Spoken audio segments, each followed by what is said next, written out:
प्यारे साथियों, आज हम लोग डाइपोल मोमेंट का एक और पार्ट उसके न्यूमेरिकल पे कंसिडर करते हैं। एक पिछले लेक्चर में हम लोग एक टाइप के लिनियर वाले फॉर्म को देखे थे। आज हम लोग ट्रायंगुलर, स्क्वायर, है ना, इसके डिफरेंट डिफरेंट टाइप के न्यूमेरिकल्स को देखते हैं। तो चलो स्टार्ट करते हैं। टाइप 1 मैंने लेक्चर 1 में पढ़ा रखा है और दूसरे लेक्चर में आज हम लोग टाइप 2 का डिस्कस करने वाले हैं। तो देखो, पहले बात तो मैंने ये बताया था यार, देखो कि ये कोई इक्विलैटरल ट्रायंगल है ना, और यहाँ 4q चार्ज है, यहाँ -3q चार्ज है और यहाँ -q चार्ज है। ठीक है, देखो यहाँ मैंने कितना रखा 4q, यहाँ कितना रखा यार -3q, यहाँ कितना रखा q। पहले तो मैंने बताया था, और ये इक्विलैटरल ट्रायंगल है तो सारा साइड इक्वल होगा। इस डिस्टेंस को मैंने r कंसिडर कर लिया। देखो ध्यान देना कि डाइपोल बनाने का एक ट्रिक समझाया था मैंने कि क्यूनेट क्या होना चाहिए बेटा, 0 आना चाहिए, तभी वो डाइपोल होगा, अदरवाइज डाइपोल नहीं होगा। तो देखो यहाँ कितना है 4q चार्ज, प्लस यहाँ कितना है -3q चार्ज, और यहाँ कितना है -q चार्ज। तो अगर इस दोनों को ऐड करें -3q -q -4q और ये +4q, क्या है बेटा 0। यानी डाइपोल चेक करने का तरीका क्या आना चाहिए, क्यूनेट, टोटल चार्ज को जोड़ो, क्या आना चाहिए 0, तभी वो डाइपोल होगा। तो देखो ये डाइपोल है, यानी डाइपोल मोमेंट फाइंड आउट कर सकते हैं। ठीक है, तो अब देखो इस पॉइंट पे जो 4q चार्ज है ना, इसको मैंने स्प्लिट किया, और किस तरह से किए कि यहाँ पे देखो ऐसे कुछ इक्विलैटरल ट्रायंगल है, ये इस 4q को मैंने लिख दिया 3q + q, यहाँ तो 3q -3q है ही ऑलरेडी, और यहाँ कितना है -q। अब बेटा देखो ये +q इसके साथ एक पेयर बना लिया, ये -3q ये +3q, ये एक पेयर बना लिया। देखो ये तभी समझ में आएगा ना जब पिछले लेक्चर को तूने देख लेगा, डाइपोल क्या है, डाइपोल मोमेंट क्या है, कैसे फाइंड आउट करे, तो समझ में आएगा। तो पिछले लेक्चर मैंने जो डाइपोल और डाइपोल मोमेंट का पढ़ाया है ना, उसे जरूर देख लो यार। अब देखो ये एक तो पेयर मेरा यहाँ बना, इसे P1 मान लिए, इसे P2 मान लिए। अब देखो ध्यान देना, अब हम लोग लिखते थे यार कि P1 क्या है मेरा, फर्स्ट पेयर माने इसे ना, dipole moment of first pair, dipole moment of first pair. अब बेटा डाइपोल मोमेंट का फॉर्मूला मैंने पढ़ा रखा था यार, डाइपोल मोमेंट P क्या होता है बताओ, Q × 2L। दोनों चार्ज में से मैग्नीट्यूड और दोनों के बीच के परपेंडिकुलर डिस्टेंस। तो मुझे P1 निकालना है, तो जरा सा ध्यान दो, P1 निकाल रहे हैं फर्स्ट पेयर के लिए, तो दोनों चार्ज में मैग्नीट्यूड कितना है, देखो 3q -3q, यानी यहाँ 3q है, यहाँ भी 3q है, तो हम क्या लिखेंगे, ये 3q है, और इक्विलैटरल ट्रायंगल है, डिस्टेंस मैंने कितना मान रखा है r। तो ये कितना है बेटा बताओ, 3QR।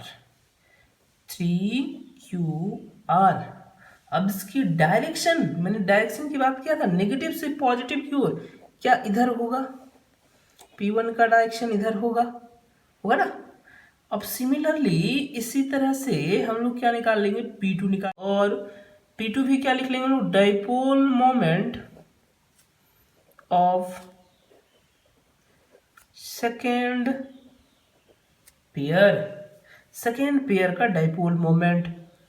तो P2 हमारे पास फिर वही फॉर्मूला Q × 2L। अब Q के जगह देख लो, इस पेयर में Q ही है तो Q ही रखेंगे, और ये परपेंडिकुलर डिस्टेंस बेटा ये जो है, ये देख ले क्या होगा, ये साइड कितना है R है, इक्विलैटरल ट्रायंगल है, तो कितना आया QR। अब इसका डायरेक्शन नेगेटिव से पॉजिटिव, बेटा इधर देखो, ये P1 है, ये क्या है P2 है, यानी कुछ ऐसा बन गया। देखो P1 का डायरेक्शन यहाँ अगर हम ऐसे करें तो P1 का डायरेक्शन ऐसा है, P2 का डायरेक्शन ऐसा है, और अगर ये इक्विलैटरल ट्रायंगल है तो 60 होगा। क्या ये भी 60 हो जाएगा? वर्टिकली अपोजिट एंगल है ना, तो ये 60। अब देखो कुछ नहीं है यार, ये फैक्टर सॉल्व करना है। तो अगर हम पी नेट निकाले ना तो पी नेट बता दो, वेक्टर वाला फार्मूला वही √a² b² 2ab cos theta, याद है ना रिजल्टेंट कैसे फाइंड आउट करते थे। तो पी नेट निकालते हैं तो हम लोग पी नेट कैसे निकालेंगे, p1² plus p2² plus 2p1 p2 cos theta. तो पी नेट हमारे पास निकल के आएगा, p1 देखो वैल्यू कितना है 3qr², 3qr², p2 कितना है qr² प्लस 2, p1 कितना बेटा 3qr, p2 कितना है qr। cos का वैल्यू देखो कितना है 60 है, यहीं पुट कर दें, एक लाइन बढ़ा से यहाँ रखते हैं, कितना cos का वैल्यू बेटा 60। तो यहाँ क्या करें, cos 60 का वैल्यू हाफ, क्या इससे ये कैंसिल होगा ना। तो पी नेट निकालो और ये पी नेट हमारे पास आएगा, देखो ये 3² कितना हो जाएगा 9q²r², ये कितना हो जाएगा q²r², और ये कितना हो जाएगा 3q²r² होगा ना। तो पी नेट हमारे पास जो आएगा ना वो आया 9, यहाँ 1, यहाँ 3, कितना है 13q²r²। तो अब यहाँ q²r² बाहर आएगा, ये क्या आएगा √13। तो हमारे पास आंसर क्या आया √13qr, और डाइपोल मोमेंट का यूनिट बता दो बेटा कूलम मीटर। कोई डाउट? हो क्लियर? ठीक है। तो अब ट्रायंगल में अब अगर तुम्हें हम एक इसी पे न्यूमेरिकल्स इसी तरह का देते हैं जो तुम्हें प्रैक्टिस करना है ना। देखो अब एक मैंने बना दिया और एक मैं दे रहा हूँ, इसे तुम्हें सॉल्व करना है। पहले तो डायपोल बनाने का तरीका सीखो। अगर हम बेटा यहाँ 6q रख दिए, यहाँ अगर हम 6q रख दिए और यहाँ पे 3q रखना होगा, यहाँ पे भी 3q रखना होगा, ऐसा कोई ज़रूरी नहीं है यार। तो देखो ये पॉजिटिव है तो यहाँ कितना हो जाएगा निगेटिव। यहाँ तुम 4 यहाँ 2 भी रख सकता था, इधर 5 यहाँ क्यों भी रख सकता, नेट चार्ज 0 आना चाहिए। और ये तुम्हें अपने से सॉल्व करना है, ठीक है, जरूर सॉल्व करना है यार, जरूर सॉल्व करना है इस क्वेश्चन को। अब देखो टाइप 3 देखते हैं, है ना।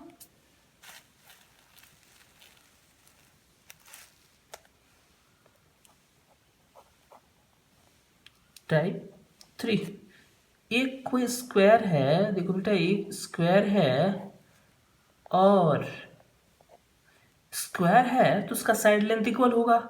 चलो उसे अपनी सुविधा के कारण r मान लिया मैंने।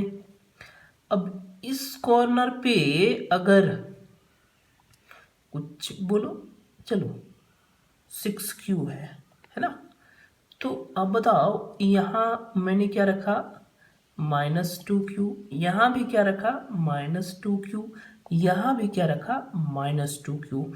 ये -2 -6 और ये 6, नेट चार्ज 0, दैट मीन्स ये डाइपोल है। तो अब देखो इसे हम लोग क्या करेंगे, इसका पेयरिंग करेंगे, यानी इस तरह से अरेंज करें।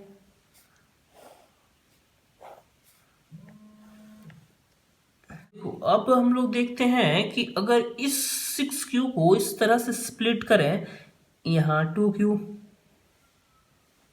यहाँ 2q और यहाँ 2q, 2q plus 2q plus 2q 6q होगा बेटा।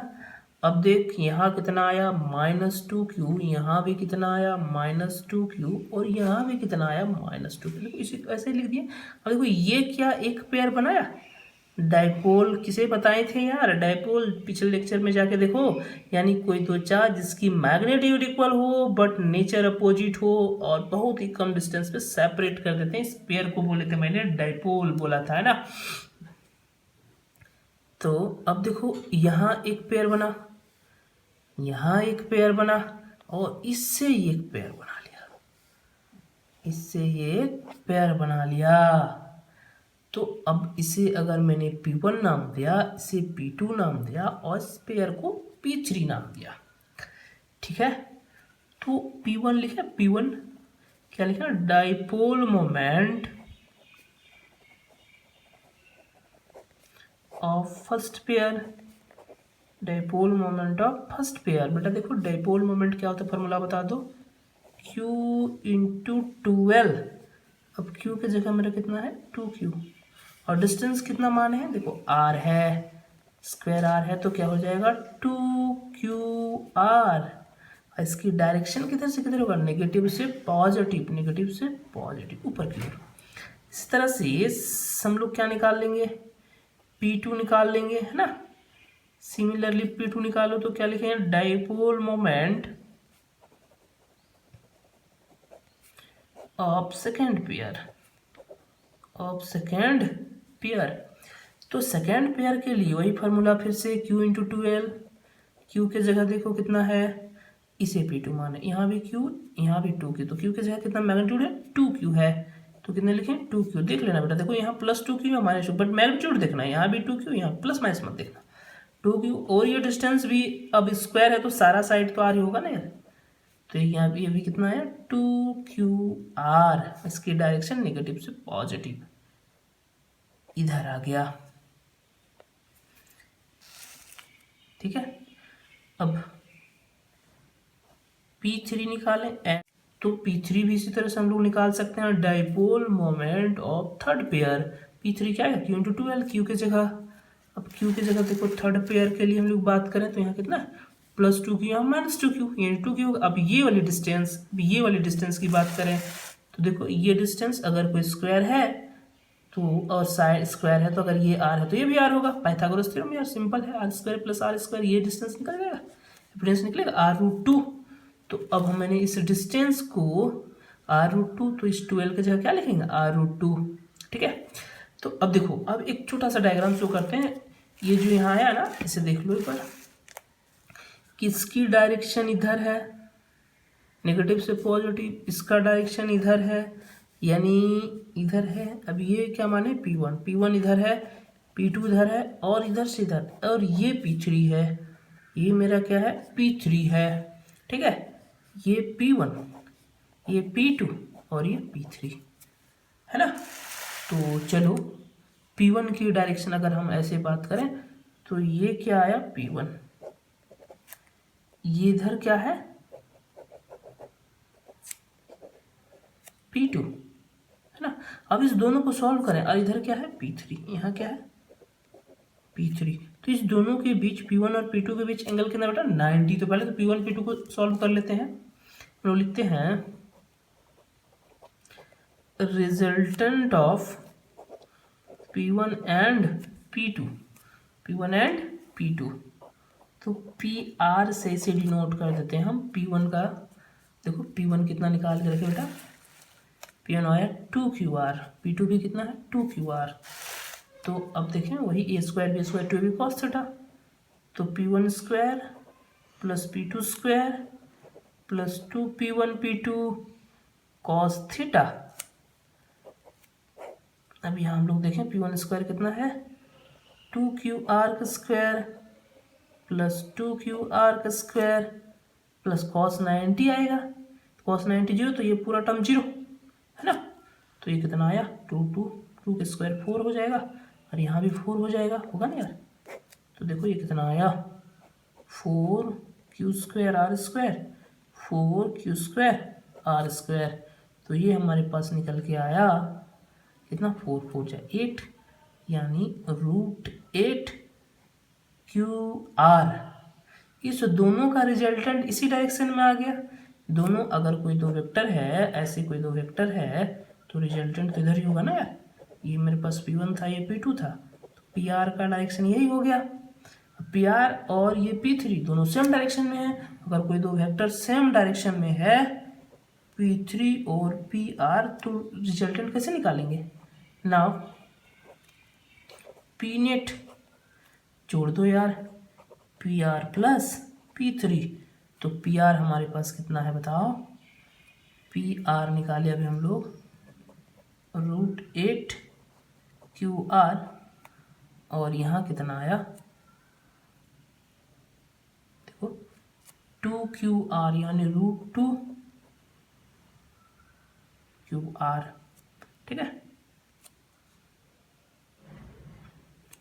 2√2 QR, 2√2 QR। अब इसे सॉल्व कर दो यार, इसे सॉल्व करके भी लिख सकता है, यहाँ भी लिख सकता है। अब देखो इसमें से कॉमन निकाल लो, और कॉमन क्या है, QR। तो तुम्हारे पास अगर हम देखें तो ये क्या है हमारे पास, √8 और यहाँ 2√2 QR आया ना, ठीक है। तो और इसे और आगे तुम सॉल्व कर सकता है, यहीं छोड़ सकता है, कूलम मीटर मिनट, ठीक है। तो फिर आगे हम लोग अब इसके अब डेरिवेशन देखेंगे एक्सियल लाइन पर नेक्स्ट लेक्चर में, और डिफरेंट टाइप के न्यूमेरिकल्स और डेरिवेशन को कंटिन्यू करेंगे, ठीक है।